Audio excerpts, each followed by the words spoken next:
समागत्य तिष्ठन्तमानन्दकन्दं परब्रह्मलिंगं भजे पांडुरंगं। जयांचे केलिया स्मरण होय सकळ विद्यांचे अधिकरण। तेचे बंधू श्री चरण श्री गुरूंचे ते नमस्कारो आणि आता मस्तक हे पायावरे, मस्तक हे पायावरी, मस्तक हे पायावरी, या वार करी संतांचा, वार करी संतांचा, हे मस्तक हे पायावरी, या वार करी संतांचा, वार करी संतांचा, मस्तक हे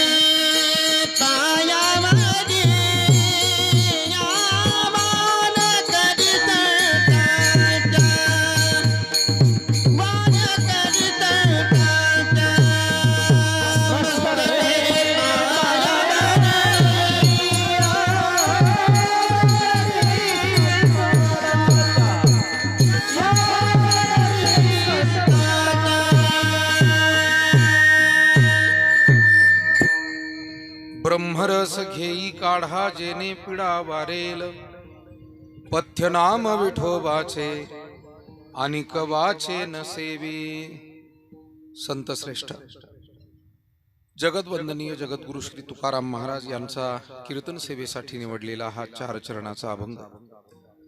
या अभंगातून महाराजांनी मानवी जीवनामध्ये होणारी दुःख, वेदना, पीडा याचं निवारण करण्यासाठी आध्यात्मिक उपाय आपल्या समोर ठेवला आहे। अर्थात तो महाराजांच्या अनुभवाचा उपाय आहे आणि आपणही जर का तो अनुभव घेण्याचा प्रयत्न केला तर महाराजांना खात्री निश्चित आपल्याही जीवनातील पीडा, वेदना, दुःख ही नाहीशी होतील। अर्थात तो उपाय म्हणजे भगवंताच्या परमार्थ भक्तीनं स्वीकारला जाणारा जो ब्रह्मरस, जो भक्तिरस। या भक्तिरसानं या वेदनेवर मात करता येते। फक्त त्यामध्ये भगवन नाम हे पथ्य आहे, ते जरूर आपल्याला घ्यावं लागेल। अनिक वाचे नसेवी, बाकीचं जे अपथ्य आहे ते टाळावं लागेल। महाराज म्हणतात जन्म मृत्यू आदी दुःख या उपायानं नष्ट होतील, भवरोगा ऐसे जाय। मग अनिक काय क्षुल्लक आहे, सामान्य दुःख दूर होतील यात नवल काय। आणि पंचमहाभूतांपासून निर्माण झालेला हा देह, ही जी असणारी भूतबाधा आहे किंवा आणखी भूतबाधा अध्यात्मामध्ये सांगितली, जो त्रिविध ताप आहे, या पद्धतीच्या त्रिविध तापानं पंचमहाभूतात्मक असलेल्या या शरीरानं होणाऱ्या ज्या वेदना आणि दुःख आहे, हेही या भगवन नामानं दूर होईल। तुका म्हणे नव्हे बाधा, अनिक कदा भूतांची विठाला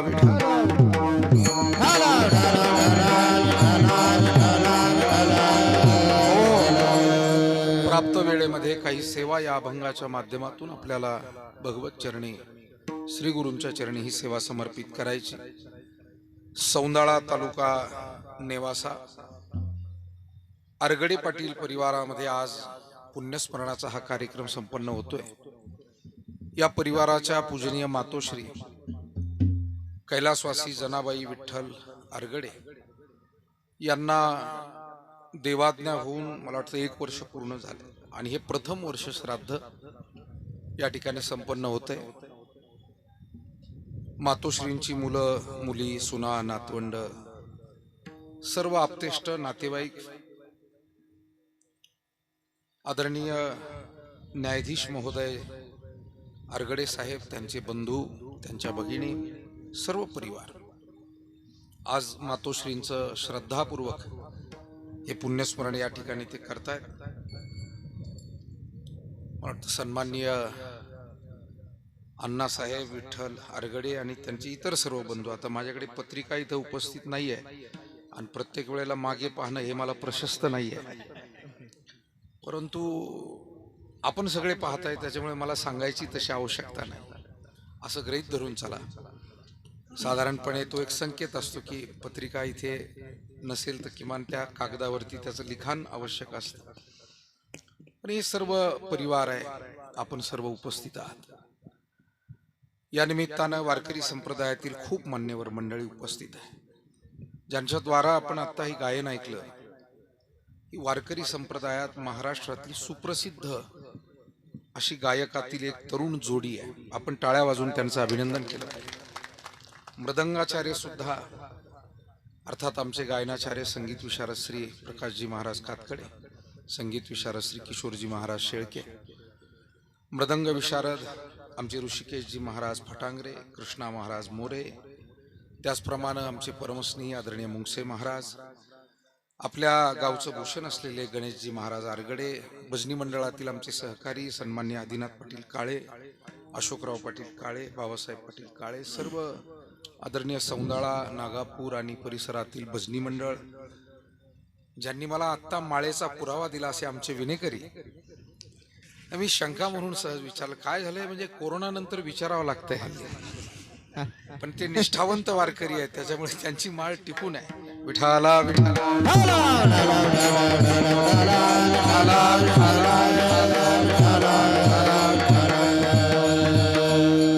चांगले वारकरी आहे, चांगली सर्व टाळकरी मंडळी आहे.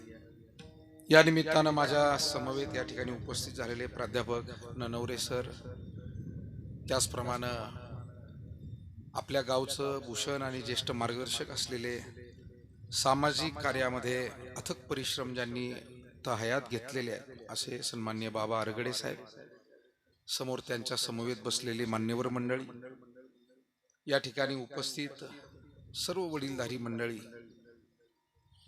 माता भगिनी, खरं म्हणजे संख्या मोठी आहे. आणि पुण्यस्मरणादी हे जे सर्व कार्यक्रम आहे, हे कार्यक्रम मोठ्या श्रद्धेनं भक्तिभावानं सगळीकडे केले जातात.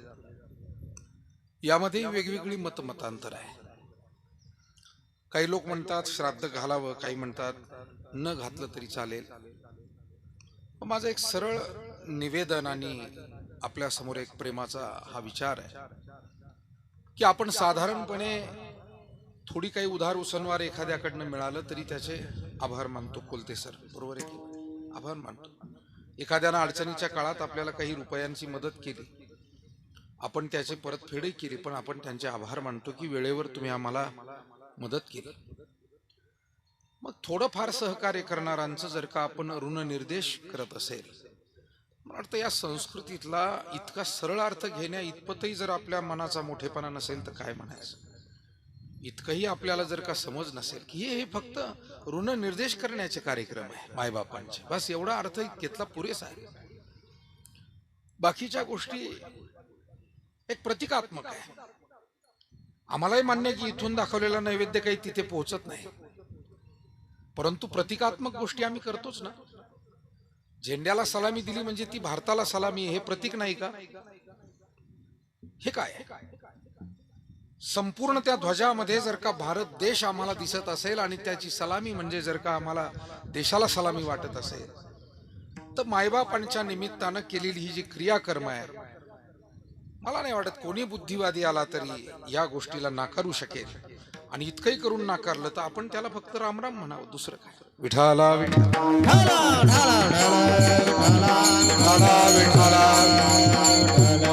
म्हणून यात कसली अंधश्रद्धा नाही. वर्ष श्राद्ध घालणं, 10वा 13वा करणं, आपल्या वाडवडिलांनी आपल्यावर केलेले जे अनंत उपकार आहे तोपर्यंतही आपण सतत त्यांच्या आभारी राहावं, ऋणी राहावं, त्यांची सेवा करावी. आणि गेल्यानंतरही आपण सतत त्यांच्या ऋणांचं स्मरण ठेवावं, म्हणून पुण्यस्मरण आहे. जगाच्या पाठीवर फक्त भारतीय पंचांगामध्ये पितरांसाठी पंधरवाडा दिलेला आहे. यातली भावना तर समजून घ्या, केवढी पवित्र आहे, केवढी पवित्र आहे. जगाच्या पाठीवर कोणी पण पितरांची आठवण पुन्हा करत नाही, पण आमच्याकडे मात्र होऊन गेलेले जे वाड वडील असतात, आई असो, वडील असो, आजी आजोबा असो, या निमित्तानं त्यांचं स्मरण केलं जातं. त्या तिथी मितीला नैवेद्य पाणी करणं, थोडंसं अन्नदान करणं, उपवास करू घालणं, निदान आम्हाला त्या निमित्तानं त्या वाडवडिलांचं स्मरण होतं, त्यांच्या आठवणी जाग्या होतात. त्यांनी जे केलेलं ऋण आहे ते व्यक्त करण्याची एक संधी मिळते. मला असं वाटतं याच्यापेक्षा श्रेष्ठ विचार जगाच्या पाठीवर दुसरा असू शकत नाही. मायबाप हो, भारतीय संस्कृती कळण्यासाठी आपल्याला पहिल्यांदा भारतीय व्हावं लागेल. विठाला विठा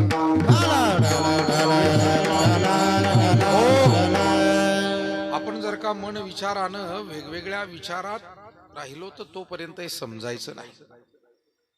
आणि म्हणून इथे कष्ट आमच्यासाठी घेणारा बैल सुद्धा पूजला जातो.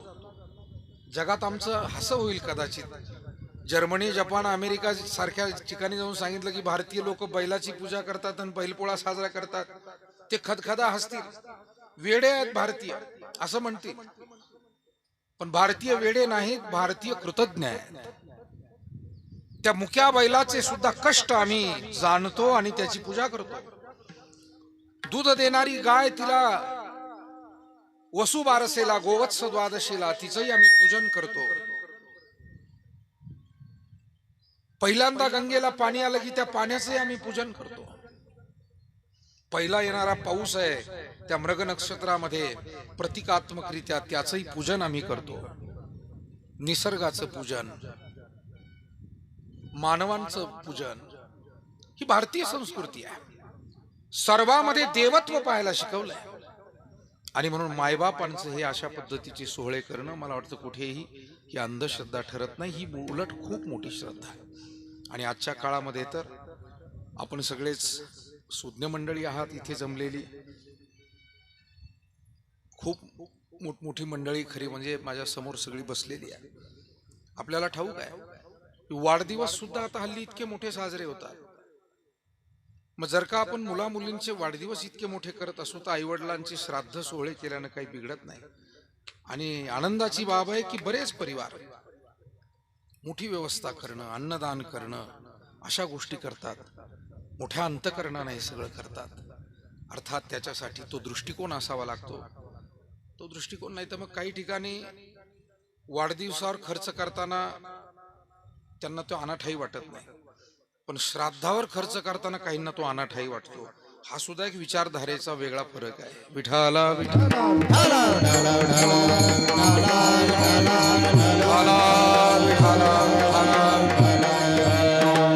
मला वाटतं हा खर्च, ही व्यवस्था जी काही आहे आपण आपल्या आवडीनं करतो, ही अत्यंत महत्वाची आहे.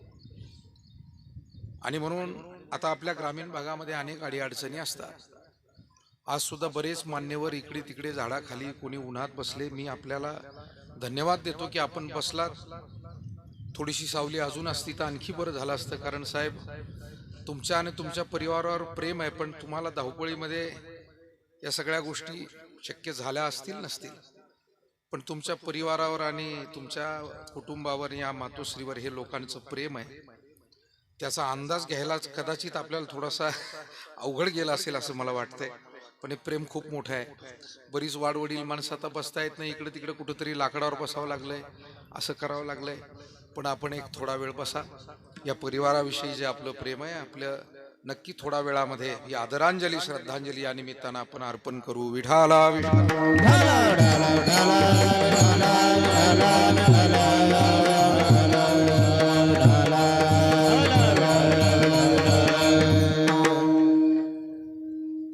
मायबापांची पुण्याई आहे. मला वाटतं आपल्यासारखे न्यायाधीश महोदय या मातेच्या कुशीत जन्माला यावे, याच्यासारखं मोठं भाग्य या मातेचे दुसरं काय असेल.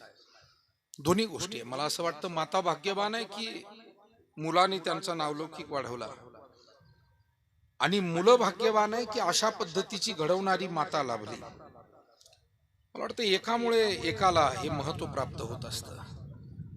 मातेमुळे बाळाला महत्व प्राप्त होतं आणि बाळामुळे मातेलाही महत्व प्राप्त होतं. असा हा सगळा सोहळा आहे. परंतु मानवी जीवन आहे आणि जीवन जगताना जन्म मृत्यू हे अपरिहार्य सांगितले. आपल्याला खरं तर आपली माणसं, आपली जी स्नेही हे सदैव हवे असतात, पण त्यांचा वियोग काही आपल्याला थांबवता येत नाही. माऊली ज्ञानेश्वर महाराजांनी सूर्योदय आणि सूर्यास्ताची उपमा या जन्म मृत्यूला दिली. हे उदो असतु अपैसे, होत जात जैसे, हे जन्म मरण तैसे अनिवार जगी. माऊली ज्ञानेश्वरी मध्ये म्हणाले, सूर्योदय आणि सूर्यास्त ही जशी एक निश्चित प्रक्रिया आहे, ती थांबवता येत नाही. सूर्योदय होणार, पुन्हा सूर्यास्त होणार. तसं जन्म होणार आणि पुन्हा मृत्यू होणार, ही निश्चित प्रक्रिया आहे. उपजेते नाशे नाशिले ते पुनरपी दिसे, हे घटिका यंत्र जैसे परिभ्रमे. मी नेहमी म्हणत असतो की अनेक गोष्टींच्या बाबतीमध्ये साशंकता असते, की आमचं शिक्षण झालंय पण नोकरी मिळेल की नाही, आम्ही पेरणी चांगली केली पण उद्या पीक चांगलं येईल की नाही. अनेक गोष्टी साशंकता आहे. पीक चांगलं आलंय, वेळेवर जाईल की नाही, वेळेवर गेलंय, भाव. शेतकऱ्याचे तर बिचाऱ्याचे हाल अपेष्टा कधी संपतच नाही, आडी अडचण काही उभी राहत नाही. इकडून तिकडून ते डाळिंब करायला लागले होते, त्याच्यावरही रोग सुरू झाले. ऊसासारखं खात्रीशीर पीक होतं, त्याचे वांधे सुरू झाले. कांद्यासारख्या पिकातून थोडेफार पैसे मिळत होते, त्याचे बाजारभाव खाली आले.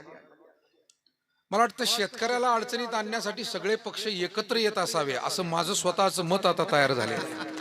आरगडे साहेब, मी एक शेतकऱ्याचाच मुलगा आहे म्हणून बोलतो. मला वाटतं सगळे पक्ष कोणत्या मुद्द्यावर जर एकत्र येत असतील तर शेतकऱ्याचं भलं होऊ द्यायचं नाही. विठाला विठाला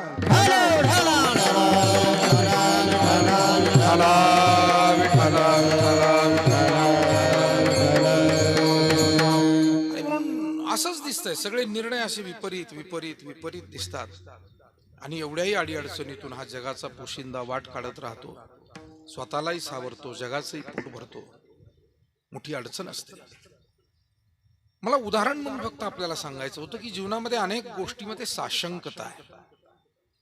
पण मला आपल्याला प्रश्न विचारायचा आहे की जन्माला आला त्याचा मृत्यू होईल की नाही, या बाबतीत काही साशंकता आहे का? नाही, अजिबात असण्याचं कारण नाही. जन्म झालाय त्या दिवशीच त्या मृत्यूचा दिवस हा निश्चित आहे, असं शास्त्र म्हणतंय. देहाची या गावा आलिया, जन्म मृत्यूची या सोहळिया, ना म्हणू नये धनंजया जिया. या देहाला आल्यानंतर मृत्यू हा निश्चित. त्याचं कारण आहे की तो सारखा वाट पाहतोय, किंबहुना आयुष्य मोजावया बैसला मापारी, घडी घडी काळ वाट याची. अजून किती आहे अवकाश, अजून किती आहे अवकाश, अजून किती आहे अवकाश, अजून किती आहे अवकाश. घडी घडी काळ, इको कमी कर बाळा. घडी घडी काळ वाटयाची पाय, इको कमी कर थोडा. घडी घडी काळ वाटयाची पाय, घडी घडी काळ वाटयाची पाय.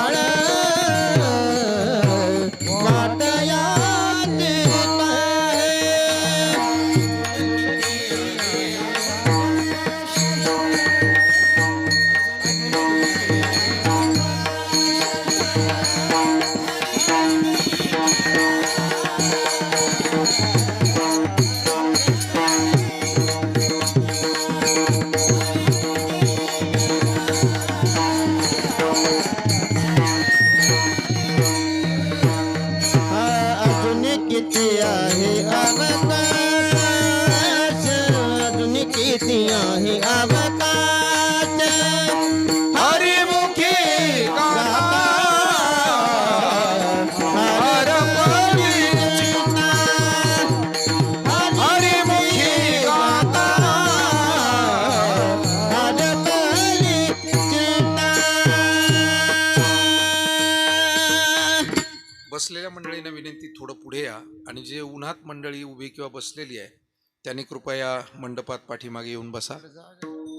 या या पुढे या,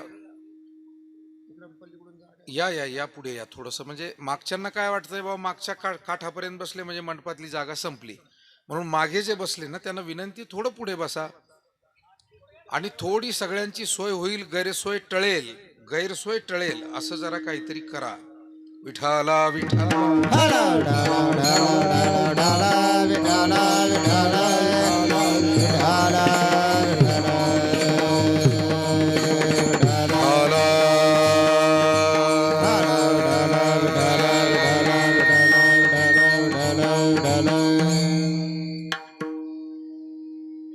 मानवी मानवी जीवन हे काळाकडे सारखं चाललेलं आहे. आयुष्य जात आहे पहा, काळ जपत असे महा, स्वहिताचा घोर वहा, ध्यानी रहा श्रीहरीच्या. खरं म्हणजे मृत्यू हा निश्चित आहे आणि तो कधी येईल हेही सांगता येत नाही. म्हणून माणसानं जरूर आशावादी असावं. उद्याचं, परवाचं, पुढचं अनेक गोष्टी माणसानं ठरवाव्या. त्याशिवाय माणसाला यशही मिळत नाही. पण दुसरी बाजू ही खरीच आहे की उद्याचं जे ठरवलंय ते करण्याचा आपल्या हातून योग येईल की नाही याची सुद्धा काही शाश्वती. क्षणभंगुर नाही भरवसा, अरे सावध तोडा माया आशा, काही न चले मगळा पडला फासा, पुढे हुशार थोर आहे ओळसादा. क्षणभंगुर नाही भरवसा, अरे सावध तोडा माया आशा, काही न चले मग गळा पडेल फासा, पुढे हुशार थोर आहे ओळसादा. क्षणभंगूर नाही भरवसा. महाभारतातली गोष्ट आहे. एकदा धर्मराजाकडे कुणीतरी एक याचक काही मागण्यासाठी आला त्यांच्या दरबारामध्ये आणि काही त्याची अडचण होती. त्यांना अडचण सांगितली. दरबाराची वेळ संपली होती आणि म्हणून स्वाभाविकपणे कोणीही जे सहज करू शकतो तेच धर्मराजाने केलं. म्हणाले, आज वेळ संपली, तू उद्या ये, निश्चित तुझ्या जी काही अडचण आहे तिचा विचार करू. पण हे भीमदादानं ऐकलं आणि काय वाटलं भीमदादाला कुणास ठाऊक. त्यांच्याकडे असं ठरलेलं होतं की काही आश्चर्य घडल्यास वेशीवरचा नगारा वाजवायचा. आता नगारा पूर्वी वेशीवर असायचा हे आपल्याला एक 5-50 वर्ष मागे जर आपण गेलो तर गावोगावी वेश होती, नगारा होता, तुतारी असायची, दौंडी देण्यासाठी डप असायचा. ही वेगवेगळी साहित्य त्या काळी सगळी होती ज्या त्या कामाचा. पण तो नगारा एका ठराविक वेळेला वाजवला जायचा, सकाळ संध्याकाळ. पण अवेळी आज नगारा वाजायला लागलाय दुपारच्या भरी. काय झालंय आज असं? म्हणून सगळे लोक गर्दी एकत्र जमायला लागली. तर भीमदादा स्वतःच नगारा वाजवतायत कळलं. नगाऱ्याचा आवाज कानावर पडत होता तेव्हा धर्मराजाने विचारलं की आपल्या नगरीत काय असं आश्चर्य घडलंय, आज अवेळी नगारा वाजव. म्हणे भीमदादाच वाजवतायत, कोणाला काही सांगतही नाही, वाजवायचं काम तर चाललंय. म्हणजे वाजवत होते म्हणजे अक्षरशः बडवत होते. आता भीमदादा म्हणल्यावर काय प्रश्न आहे का? आणि मग स्वतः धर्मराज गेले. अरे भीमदादा खाली आहे का, का हे वाजवतोय, काय झालं, काय आश्चर्य ते सांगशील? म्हणाले, महाराज तुमच्याकडे आज दरबारामध्ये एक मनुष्य काही काम घेऊन आला होता आणि तुम्ही त्याला उद्या ये म्हणालात. मला याचं आश्चर्य वाटलं. म्हणजे त्यात काय आश्चर्य आहे? एका दिवसात कोणीच कोणती सगळी कामं करू शकत नसतो आणि त्यात नवीन आश्चर्य काय असं? मी सांगितलं उद्या ये, नाही उद्या ये आपण म्हणतच असतो, पण मला आश्चर्य हे वाटलं महाराज की उद्यापर्यंत तुम्ही जिवंत राहाल याची तुम्हाला खात्री वाटते, याचंच मला आश्चर्य वाटतं. माझ्या दृष्टीने ही आश्चर्याची गोष्ट आहे. धर्मराजांनी थोडा विचार केला. म्हणाले, भीमदादा आम्ही आजवर तुला आडदांड समजत होतो, पण तू पण पुष्कळ विचार करतोय रे म्हणे. मजेशीर गोष्ट असते. जी माणसं कधी कधी तुमच्या मित्रपरिवारात, नातेवाईकात तुम्हाला थोडीशी आडदांड वाटतात, पण ती माणसं वेळेला खूप उभी राहणारी आणि खरी माणसं, मदत करणारी असतात. आणि जी माणसं आपल्याला खूप आदर्शवत वाटतात ती वेळेला फोल आहे असं दिसून येतं. विठाला विठाला विठाला विठाला विठाला विठाला विठाला विठाला विठाला विठाला. आता फोल आहे असं मराठीतून म्हणा, नाही तर फेल आहे असं इंग्रजीतून म्हणा. पण कधी कधी असंही गमतीचा भाग आपल्याला अनुभवायला मिळतो, पाहायला मिळतो. आणि म्हणून भीमदादा सगळेच म्हणायचे हा फार आडदांड आहे, पण भीमदादा काय चांगला विचार तू माझ्या पुढे ठेवलाय. खरं आहे, आपण म्हणत असतो उद्या करू, परवा करू, पण तो उद्या आणि परवा आमच्या हातात असेलच का याचा विचार आम्ही कधी करत नाही. त्याचं कारण हे जीवन एका क्षणात काय घडेल हे सांगता येत नाही. कबीर महाराजांनी त्यासाठी चांगल्या कामासाठी उशीर करू नये असं म्हटलं. कल करे सो आज कर, आज करे सो अब, पल में परलय हो जाएगा, बहुरी करेगा कब. कबीरदासजींचं केवढं सुंदर सांगणं आहे. चांगली कामं जी आपण पुढे पुढे ढकलतो ती लवकर करा, एवढंच त्यांचं म्हणणं आहे. कल करे सो आज कर आणि आज करे सो अब, पल में परलय हो जाएगा. एक जण भेटला की नेहमी म्हणायचा, मला आईला घेऊन पंढरपूरला जायचं. आई गेली तरी पंढरीला जाणं झालं नाही. अरे काय बोलताय, काय वागताय. बाकीच्या गोष्टीला तुम्ही कधी कमी पडत नाही. तुम्ही पैसा मिळवायला हा त्याच्या पुढं, तो त्याच्या पुढं, योजनेचा लाभ घ्यायला गर्दीच गर्दी. आणि मग आई वडिलांची सेवा, पुण्यकर्म, सत्कर्म हे मात्र आम्ही नंतर करू. पारायणाला का बसले नाही, नाही यावर्षी सवड नाही, पुढच्या वर्षी नक्की बसू, अशी उत्तर आपण नेहमी ऐकतो. का हो, तुम्ही अन्नदानाची पंगत घेणार होते गावातल्या सप्ताहात यावर्षी? नाही, वर्ष जरा कानूड आहे, पुढं घेऊ. म्हणजे अन्नदान पुढे, पारायण पुढे, पंढरीचं दर्शन पुढे. सोसायटी तिकीट घेता का? द्या की मला लगेच. तिथे मात्र अग्रेसर विठाला विठाला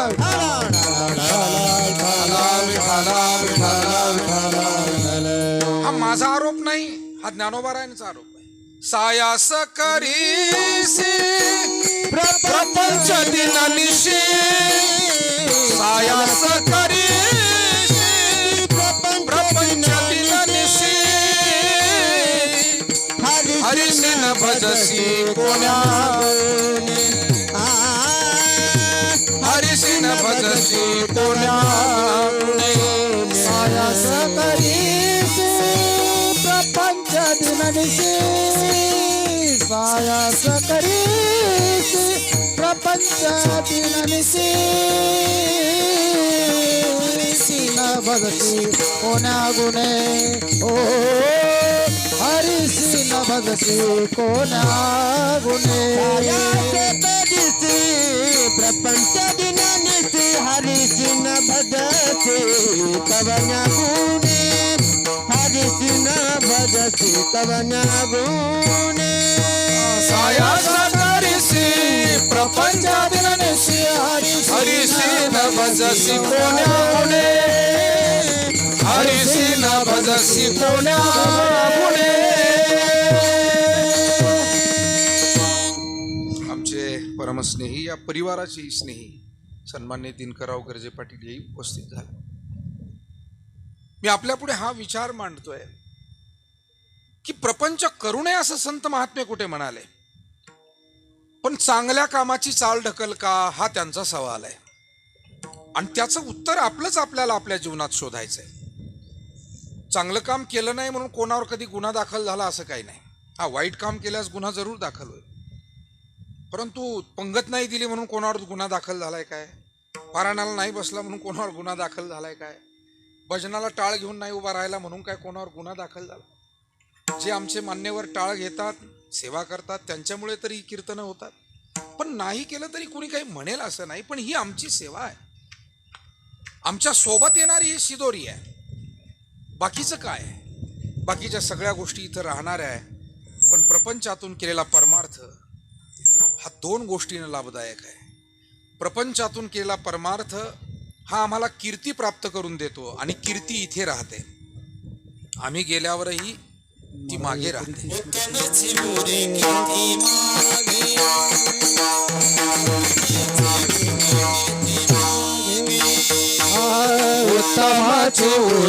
कीर्ती मागे, उत्तमाची उरे कीर्ती मागे.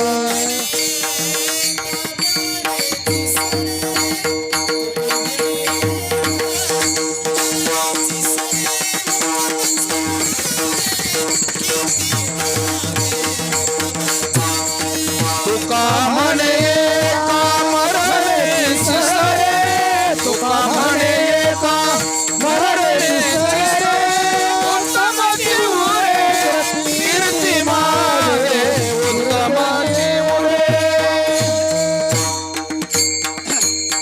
तुका म्हणे का मरणेची सरे, उत्तमची उरे कीर्ती मागे. मृत्यू रूपानं जरी आपण या ठिकाणाहून आपलं अस्तित्व संपलं, तरी जे स्त्री पुरुष आपल्यातली जी अनेक माणुसकीची सज्जन माणसं या समाजामध्ये पुष्कळ आपल्यासारखी आहे. आपापल्या आवडीच्या क्षेत्रात काम करताय. कुणी समाजसेवेच्या क्षेत्रात काम करते, अध्यात्माच्या क्षेत्रात, शेतीच्या क्षेत्रात, शिक्षणाच्या क्षेत्रात, विज्ञानाच्या क्षेत्रात, अनेक क्षेत्रामध्ये चांगलं काम करणारी, चांगलं योगदान देणारी माणसं आहे. परंतु ते चांगलं काम निश्चित मागे शिल्लक राहतं. या जगामध्ये लोक म्हणत असतात भल्याचं कोणी नाही आहे, अजिबात काही म्हणता येत नाही. असं भल्याचं नक्की सगळं काही आहे. शेवटी वाईट सुद्धा भल्याला एक दिवस भलं म्हटल्याशिवाय राहत नाही.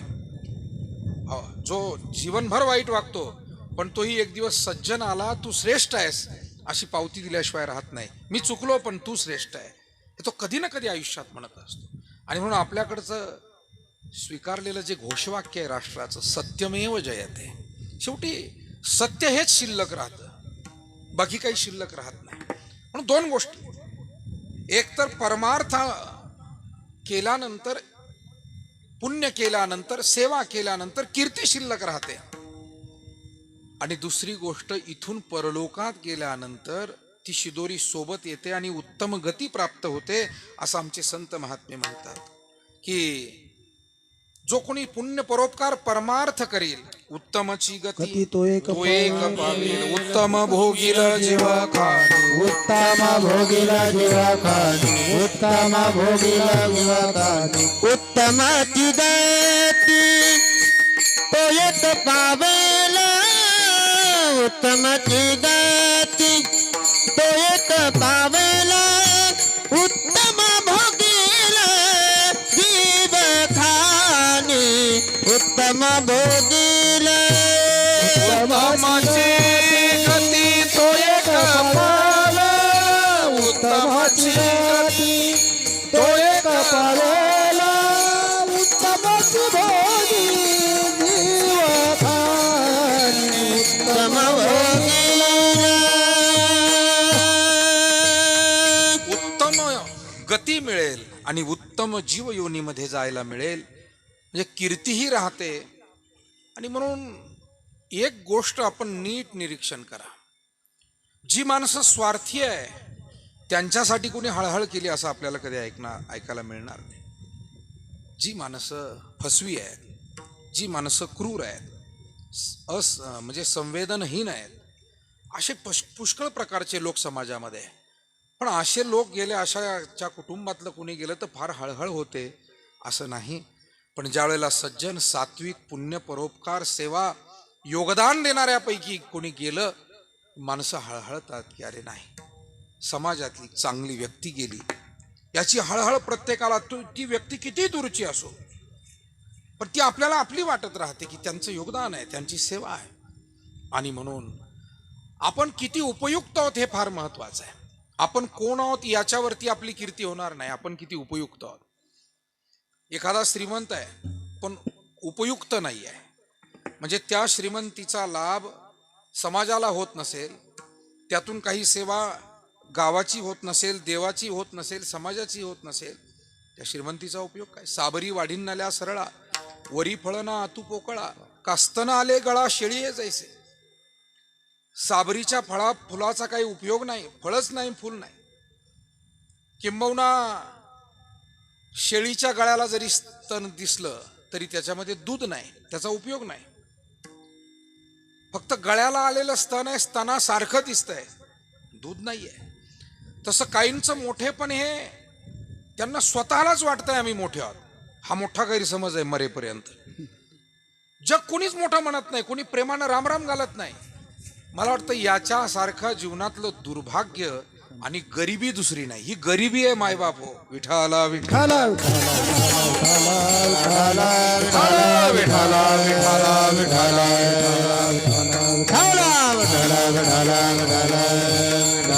म्हणून आपल्याला खरं म्हणजे मानवी जीवन मिळालं हीच मोठी श्रीमंती आहे बरं का. 184 फेरे फिरकर सुंदर नरतनु पाया. पण मी बोलता बोलता आपल्याला एक दिशा निर्देश करायचा आहे म्हणून 4-2 गोष्टी श्रीमंतीच्या सांगून जाईल.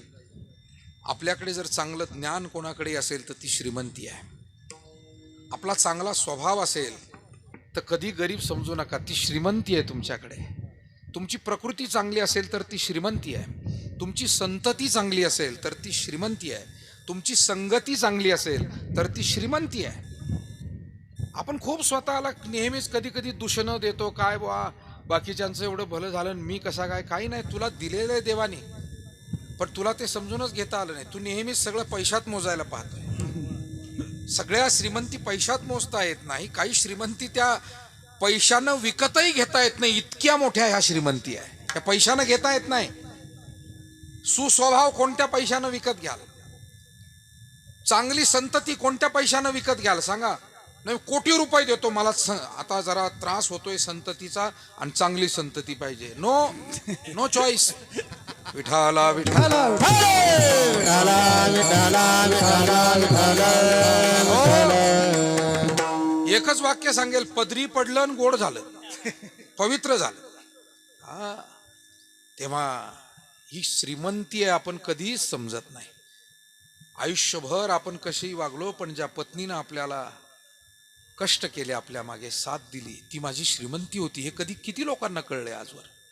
किती लोकांनी याचा विचार केला की मी कधी कधी दुर्लक्ष केलं, मी कधी कधी रागावलो, माझ्याकडनं काही गोष्टी घडल्या नाही, पण माझ्या पत्नीनं मात्र माझा रागही सहन केला आणि माझा प्रपंचही चांगला केला, माझी मुलं घडवली, ही माझी श्रीमंती होती. मला सांगा, किती लोकांनी कधीतरी हा विचार मनामध्ये केला?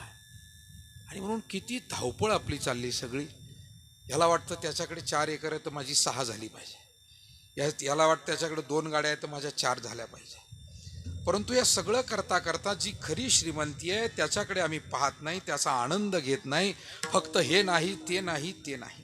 आणि म्हणून मानवी जीवनात दुःख आहे, जरूर आहे, पण या दुःखावरती सकारात्मकतेनं आणि परमार्थानं जर का आपण चिंतन करत जीवन घालवलं तर तो त्याच्यावरचा उपाय आहे. समस्या आहेत, पण त्या समस्येकडे पाहण्याचा दृष्टिकोन बदलला की ती समस्या वाटत नाही, मग ती संधी वाटते. आपण त्याच्याकडे कसं पाहतो? जैन मुनी तरुण सागरजी 2 वाक्य आपल्या पुढे ठेवतात. ते म्हणाले, 2 माणसं होती. एक जण म्हणाला, या जगामध्ये चांगलं कमी आहे आणि वाईट जास्त आहे. म्हणे काय, तुम्हाला पुरावा काय याच्यावरती? मग तो त्या माणसानं सांगितलं, 2 अंधाऱ्या रात्रीच्या मध्ये एकच उजेडाचा दिवस असतो. म्हणजे जगामध्ये काय आहे? वाईट जास्त आहे आणि चांगलं, कारण 2 अंधाऱ्या रात्री आहे आणि एकच उजेडाचा दिवस. दुसऱ्या माणसानं तोच मुद्दा घेऊन उत्तर दिलं. तो म्हणला, मला असं वाटतंय की चांगलं जास्त आहे आणि वाईट कमी आहे. कशावरून? 2 उजेडाच्या दिवसामध्ये एक अंधारी रात्र आहे. विठाला विठाला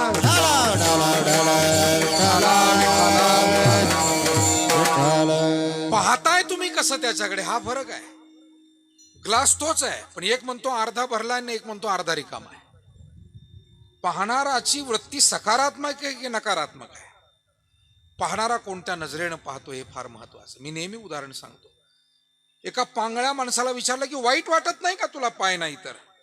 तो म्हणला, नाही, उलट मी देवाचे आभार मानतो. देवा, तुम्हाला डोळे दिले म्हणून मी जग पाहतोय, कान दिले म्हणून ऐकायला येतंय, वाणी दिली म्हणून बोलता येतंय, जीवन दिलंय म्हणून जगता येतंय, पाय नसले म्हणून काय झालं? हा सकारात्मक दृष्टिकोन आहे. मायबाप हो, आपल्या जीवनात दुःख तशी फारशी नाही आहे, पण आपण विपरीत विचारानं दुःख फार वाढवून घेतलेली आहे. आपल्याकडे मागे नीला सत्यनारायण म्हणून एक निवडणूक अधिकारी होत्या. त्यांचा एक छान लेख आला होता एकदा वृत्तपत्रामध्ये, तुम्ही वाचला ती गोष्ट आपल्याला मी सांगतो. फार चांगल्या लेखिका, जसं इन्फोसिसच्या मॅडम, त्या सुद्धा एक चांगल्या लेखिका आहेत. काय नाव आहे? सुधा मूर्तीजी. त्या पद्धतीनं त्या नीला सत्यनारायण, त्यांचंही मला लिखाण आणि फार सकारात्मक वाटलं. त्यांनी सांगितलं की एका सधन कुटुंबातली एक स्त्री मानसोपचार तज्ञाकडे गेली आणि सांगितलं की मला खूप पीडा आहे, मला त्रास आहे. म्हणाले, बाईसाहेब, मला जरा तुमची कौटुंबिक माहिती मिळेल का? कौटुंबिक माहिती विचारली तर डॉक्टरांच्या लक्षात आलं कशाची काही उणीव नाही आहे, सगळं चांगलं आहे, सगळं ऐश्वर्य संपन्न आहे, घरदार मोठं आहे, मुलं बाळं चांगली आहेत, सगळं चांगलं आहे, पती चांगले आहेत, ऐश्वर्य संपन्न सगळं कुटुंब आहे. तरी नाही, म्हणे मला अस्वस्थ वाटतंय सतत, आणि म्हणून मला काहीतरी गोळ्या औषध द्या. ते मानसोपचार तज्ज्ञ म्हणाले, बाईसाहेब आमच्या गोळ्या एकदा सुरू केल्या की मग त्या खातच राहाव्या लागतात. समुपदेशनानं आणि विचारानंच जर काम झालं तर हे चांगलं होईल, कशाला गोळ्या घेता. आणि तुम्ही एक काम करा म्हणले, आमच्या हॉस्पिटलमध्ये त्या सेवा करणाऱ्या आजीबाई आहे, त्यांच्याशी 2 शब्द बोला, त्याच्यातून सुद्धा तुम्हाला बरंच काही मिळेल. बाईसाहेबाला राग आला, म्हणले डॉक्टर तुमची फी देऊन तपासायला आले मी आणि झाडू आली बरोबर मला बोलायला सांगताय. आता बाई श्रीमंत कुटुंबातलीच होती. डॉक्टर म्हणले, बाईसाहेब माझ्या लक्षात आलेलं आहे, तुम्ही आत्ता जे बोललात ना हाच तुमचा आजार आहे. याच नाव आजार आहे. आणि मला तेच समजलेलं आहे, म्हणूनच मी म्हणतो की त्या बाईशी बोला, झाडू आली आहे पण तीही बाई आहे. स्वतःला तुम्ही काहीतरी वेगळं समजताय, हाच तुमचा आजार आहे. हा आजार आहे, दुसरा आजार काही नाही आहे. मी इतर जावांपेक्षा वेगळी, मी इतर नातेवाईकांपेक्षा वेगळी, मी इतर कुटुंबातल्यापेक्षा वेगळी, हे जे काही तुम्ही अवडंबर माजून ठेवलंय ना विचारांचं स्वतः, नो नो नो. सामान्य व्हा, लहान व्हा, सहज व्हा, सगळ्यांमध्ये बसा, उठा. हे खरं आहे. आणि म्हणून हा तुमचा आजार आहे असं म्हटल्यावर त्या बाईला जरा थोडंसं गिल्टी फील वाटलं. पण काय हरकत नाही, डॉक्टर म्हणतायत तर बोलूया. मग त्या आजीबाईशी बोलायला लागल्या. त्या आजीबाईनं आपली कहाणी सांगितली. म्हणाले, बाईसाहेब अहो तुम्हाला देवानं सगळं किती चांगलं दिलं, का चुकीचा विचार करता, का टेन्शन घेता. अहो माझं बघा. आजी सांगायला लागली. काय झालं आजी? म्हणे माझे पती लवकर वारले, एकुलता एक मुलगा, मोठा सद्गुणी मुलगा, थोडा शिकला, छोटी मोठी नोकरी करू लागला, लग्न करायचं होतं आणि मला मोठा आधार त्या मुलाचा वाटत होता, फार जीव लावायचा मला आणि मीही त्याला चांगला घडवला होता. पण दुर्भाग्यानं बाईसाहेब एकुलता एक मुलगा तोही वारला, म्हणजे पती गेले, मुलगा गेला, मी एकटी आहे आज घरामध्ये. मला असं एकेकाळी वाटत होतं की आता जीव द्यावा, आत्महत्या करावी. पण एक दिवस मी शेताच्या कामावरनं घरी आले आणि भुकेलं मांजर माझ्या पायामध्ये घोटाळू लागलं, आवाज करू लागलं. मी थोडीशी भाकरी घेतली, दूध घेतलं, त्या मांजराला चुरून दिलं आणि त्या मांजराने 2 घास खाल्ले आणि असं समाधानानं माझ्याकडे पाहिलं. आणि आजीबाई म्हणाली, माझ्या लक्षात आलं की आपलं दुःख कमी करण्याचा हा उपाय आहे. इतरांना सुख दिलं तर आपलं दुःख कमी होऊ शकतं. या मांजरानं ज्या नजरेनं माझ्याकडे पाहिलं, मला एवढा आनंद झाला की अरे हे तर किती गोड साधन आहे. आणि मला वाटतं माझ्या माय भगिनी, सज्जन माणसं आपल्यासारखी जीवनभर ही कामं करतातच आहे. कधी गरीबाला मदत करणं, कधी अडी अडचणीत त्याच्या पाठीशी उभं राहणं, आडले नडलेल्याला, हे आपण करतातच आहे मायबाप हो सगळेजण. मुक्या प्राण्याची सेवा, वडीलधाऱ्यांची सेवा, आडल्या नडलेल्यांची सेवा. आणि हाच खरा जीवन जगण्याचा मार्ग आहे. सुख वेगळं कुठून आणायचं नाही आहे. सुख सेवेतून आहे, सुख परमार्थातून आहे, सुख पुण्यकर्मातून आहे. जगाच्या पाठीवर जे जे लोक सुख शोधायला फिरतायत, मला वाटतं जग पाहायला फिरा, पण सुख शोधायला फिरत असाल तर एकदम रॉंग आहे, चुकीचं आहे. फिरल्यानं सुख मिळत नाही, स्थिर झाल्यानं सुख मिळतं. त्यागात शांतीरनंतरम. भोगानं सुख नाही आहे, त्यागानं सुख आहे. स्वार्थानं सुख नाही आहे, परोपकारानं सुख आहे. त्या आजीबाईनं जेव्हा सांगितलं, त्या मोठ्या घरच्या बाईच्या लक्षात आलं, आपण तर याच्यातलं काहीच आजपर्यंत केलेलं नाही. मला मेकअप नाही म्हणून मीच ओरडते, मला साड्या कमी पडल्या म्हणून मीच ओरडते, मला इकडं फिरायला नेलं नाही म्हणून मीच ओरडते. पण मी कधी गरिबाची अडचण पाहिली नाही, कधी माझ्या 5 बोटानं दानधर्म केला नाही. आणि तेच कदाचित माझ्या दुःखाचं कारण आहे. आता इथून गेल्यानंतर मी माझं पाहण्यापेक्षा कुटुंबाचा विचार करील, समाजाचा विचार करील, गरिबांचा विचार करील. मायबाप हो हे सुखाचं सूत्र आहे. जेवढे स्वतःकडे विचार करणारे व्हाल तेवढे दुःखी व्हाल, जेवढे व्यापक व्हाल, सर्वांचा विचार कराल तेवढे सुखी व्हाल. हाच संदेश ज्ञानेश्वरीचा, हा संदेश गाथेचा आणि सकल संतांचा आहे.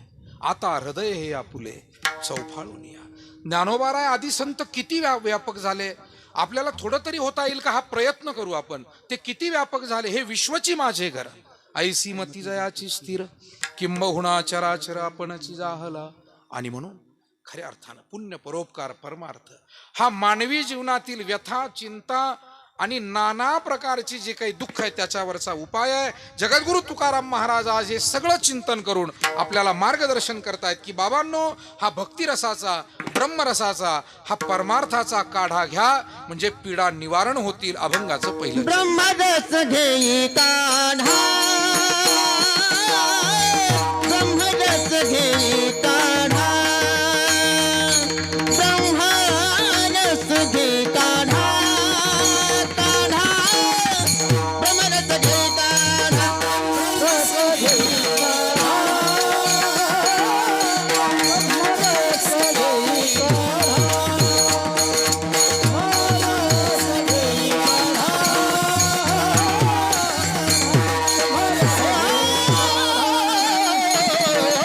ब्रह्मरस घेई काढा,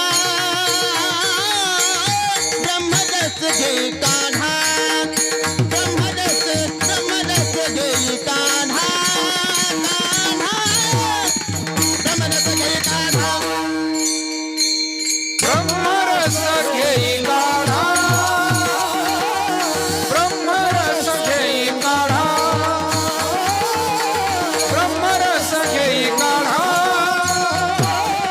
ब्रह्मरस घेई काढा. त्याने पीडा मारेले, त्याने पीडा मारेले,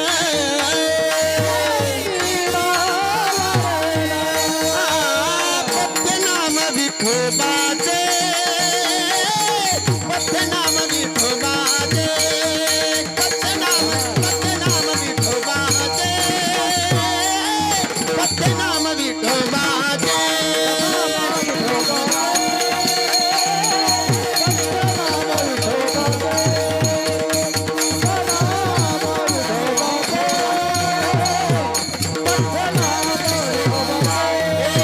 ब्रह्मरस घेई काढा, त्याने पीडा मारेले, त्याने पीडा मारेला, ब्रह्मरस घेई मारेले,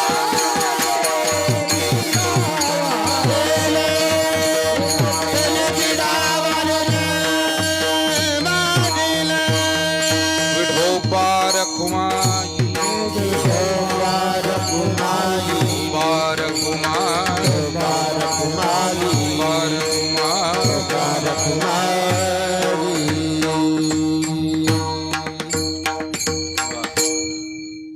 छान आहे. असं एकमेकाला प्रोत्साहन देऊन आनंद, म्हणजे मला वाटतं प्रतिकूलतेवर ही मात करता येते, हे तुम्ही दाखवून दिलंय. धन्यवाद, धन्यवाद. विठाला विठाला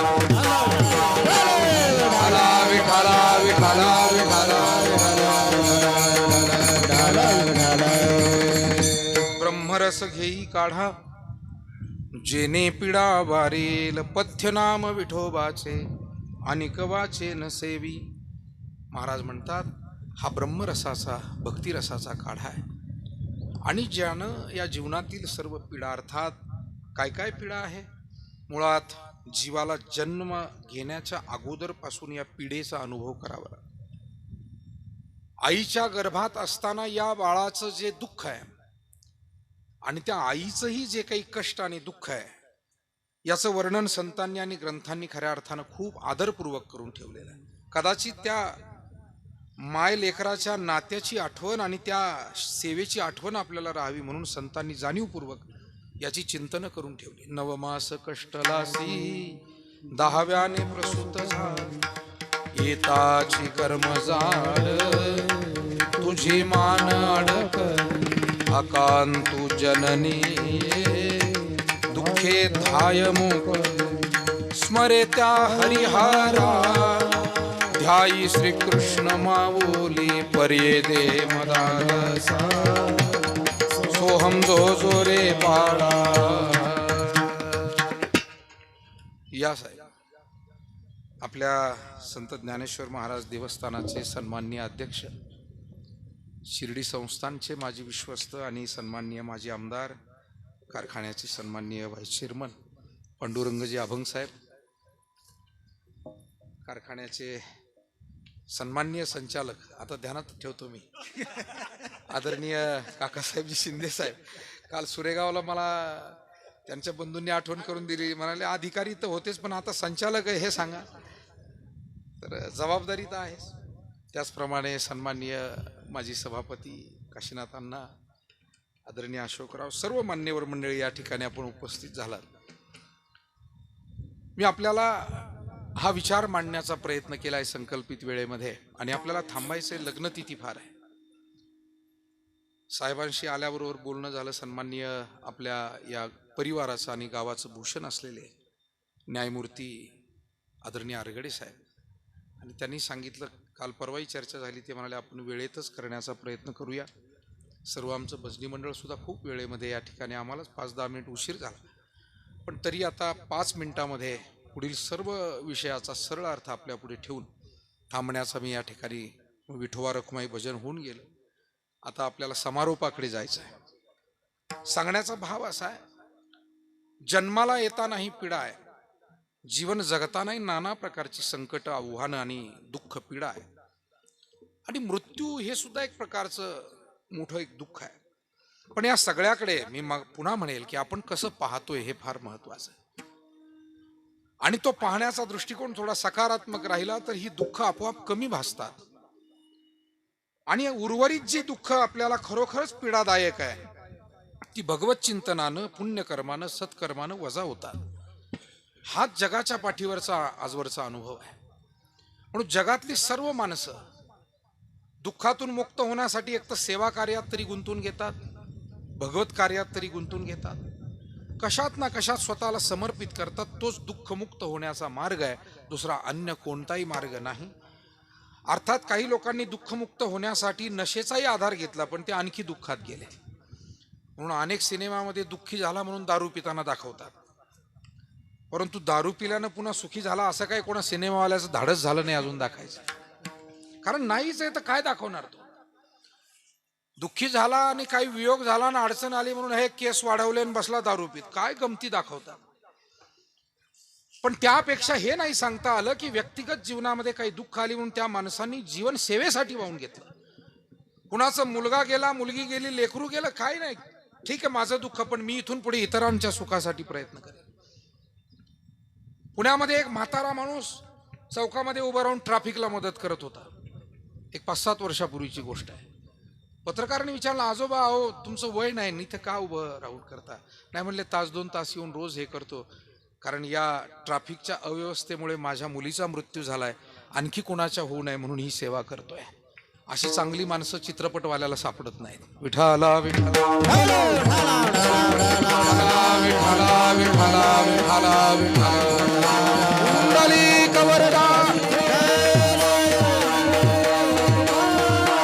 हा विचार घेऊन जर बोलायचं झालं तर याच्यावरती आपल्यासारख्यांकडे सुद्धा अशी असंख्य उदाहरणं आपल्याला माहिती आहे की कोणी काय काय सेवा, व्यक्तिगत जीवनातली दुःख पचवली आणि अनंत सेवा केल्या.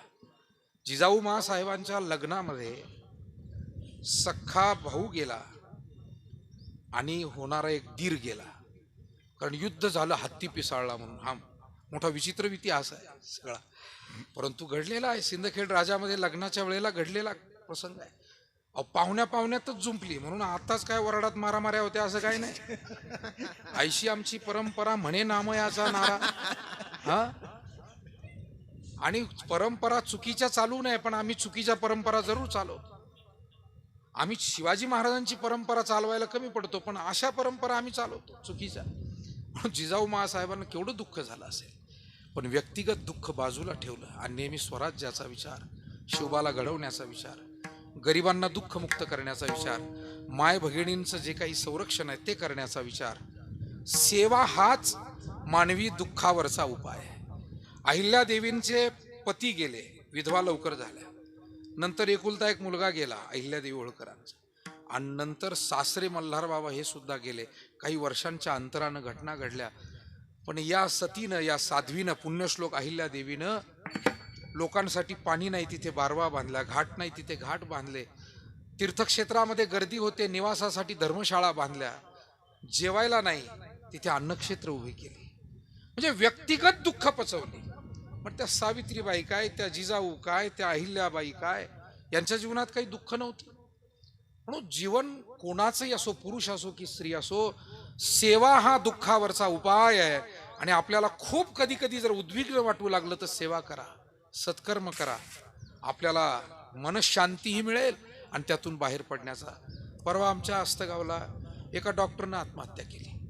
चांगली प्रॅक्टिस करणारा डॉक्टर, घोरपडे नावाचा, आपण बातमी वाचली असेल. का घडतंय असं मला कळत नाही. कुठे कमी पडतोय आपण, काहीतरी आपण कमी पडतोय, आपण जीवन समजून घ्यायला कमी पडतोय. पांडवाने एवढं संकट आपल्यावर आहे का? जाऊ द्या, पांडव आपल्याला फार नाही कळायचे. आपल्या आजोबा एवढी संकट आपल्यावर आहे का? जरा जवळचं उदाहरण दे. आपल्या आजा पंजाच्या काळात जी दुःख होती, आपल्या वाडवडिलांनी जी दुःख काढली, तेवढी आज आपल्यावर आहे का? कोणी सांगावं या? अजिबात नाहीये. त्या काळातल्या काय अपेक्षा, म्हणजे बाजाराला पैसे असू नये, एक सदरा 4 भावांनी घालायचा, अशी परिस्थिती. आपण लहानाचे मोठे झालो ते 2-3 लुगडे एकत्र शिवलेली आपली आजी आपण सतत पाहिलेली आहे. हे आज आज एवढं आहे काय? आणि तरी आत्महत्या, तरी इगोन, तरी या सगळ्या गोष्टी. म्हणजे आपला विचार चुकतोय, आपला संस्कार कमी पडतोय. विठाला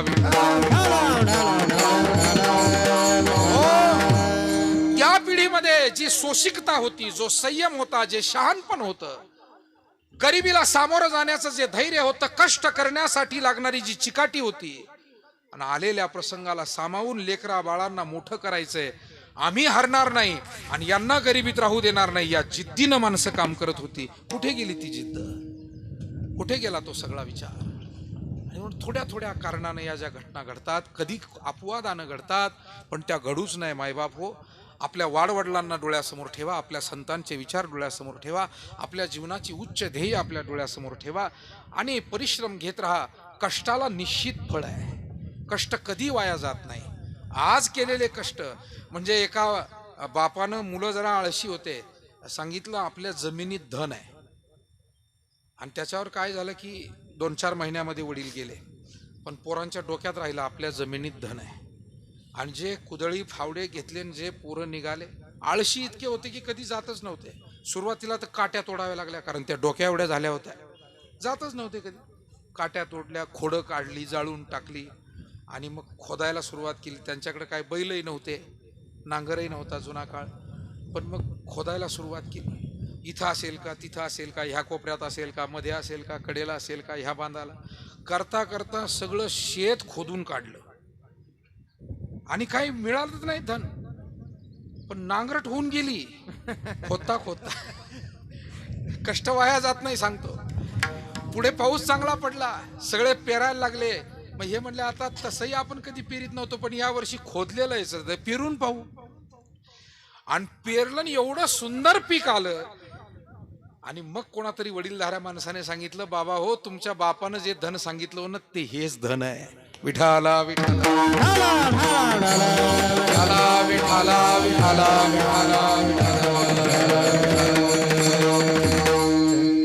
आता हे कीर्तनकाराचं असं असतं, ते मारुतीच्या शेपटासारखं, लांबलं तर लांबतच चालतं. त्याच्यामुळे मी काही लांबवत नाही. आता तुम्ही खूप सगळी आदरणीय मंडळी माझ्यासमोर उपस्थित आहात. सर्व क्षेत्रातील मंडळींविषयी नेहमीच मनामध्ये अत्यंत आदर घेऊन फिरणारे आम्ही माणसं, सर्व क्षेत्रातली माणसं आहेत, म्हणूनच हा समाज टिकून आहे. आणि म्हणून एकच क्षेत्र नुसतं या समाजाला तारू शकत नाही. शिक्षकही लागतो, सैनिकही लागतो, शेतकरीही लागतो, विज्ञान पुढे घेऊन जाणारा वैज्ञानिकही लागतो, डॉक्टरही लागतो, प्राध्यापक शिक्षकही लागतो, समाजसेवकही लागतो. आणि अशा सगळ्या स्तरातील कष्ट करणाऱ्या स्त्री पुरुषांमुळे हा समाज समृद्ध होतो.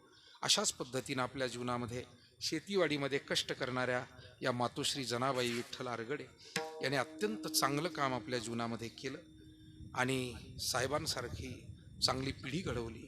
इतर बंधू, इतर सर्व परिवार, या सर्व परिवाराला जे काही दुःख झाले त्यातून सावरण्याची शक्ती. बरं झालं, म्हणजे मला हे जे अपेक्षित होतं ते मिळालं. कैलासवासी जनाबाई विठ्ठल आरगडे, त्यांची मुलं आहेत अण्णासाहेब विठ्ठलराव आरगडे, विष्णू विठ्ठलराव आरगडे, मधुकर विठ्ठलराव आरगडे. मुली आहेत श्री सुमनताई रामकिसन भगत, कमलताई किसनराव आगळे, जानकीताई कडुवाळ गायके. नातू आहेत, अर्थात साहेब हे नातू आहेत, दिनकरराव आरगडे साहेब, प्रवीणजी, प्रमोदजी, सागरजी, मला वाटतं प्रमोदजी RTO आहेत, सागरजी आरगडे आहेत, प्रवीणजी आरगडे आहेत, हा सगळा परिवार या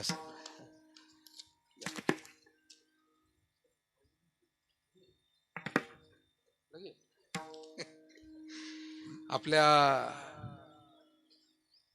तालुक्याचे लोकप्रतिनिधी, आपले सर्वांचे ज्येष्ठ मार्गदर्शक आणि राज्याचे सन्माननीय मंत्री महोदय शंकररावजी गडाख साहेब हे या ठिकाणी उपस्थित झाले. मी या ठिकाणी या संपूर्ण परिवाराला दुःखातून सावरण्याची ताकद मिळाली आणि कैलासवासी जनाबाई विठ्ठल आरगडे या मातोश्रींना निश्चित भगवतचरणी स्थान प्राप्त झालेलं आहे. कारण आई म्हटलं की ती सेवा मूर्ती आहे, भक्ती मूर्ती आहे, त्याग मूर्ती आहे आणि त्याच्यामुळे त्यांना सद्गती लाभावी असं म्हणणं मला असं वाटतं हे अनुचित आहे. आईची ही निश्चित परमात्मचरणी स्थान तिला प्राप्त झाले. त्यांचे आशीर्वाद मात्र मुलं मुली, सुना, नातवंड, नातसुना, नातू सगळ्यांना हे आशीर्वाद अखंड राहावेत आणि या कुटुंबाची वाटचाल याही पुढील काळामध्ये शेती, शिक्षण, व्यवसाय, अध्यात्म, समाजकारण अशा सर्व क्षेत्रामध्ये चांगल्या पद्धतीने वाटचाल व्हावी एवढी या निमित्तानं प्रार्थना करतो आणि या ठिकाणी सेवा थांबवतो. ज्ञानेश्वर माऊली महाराज.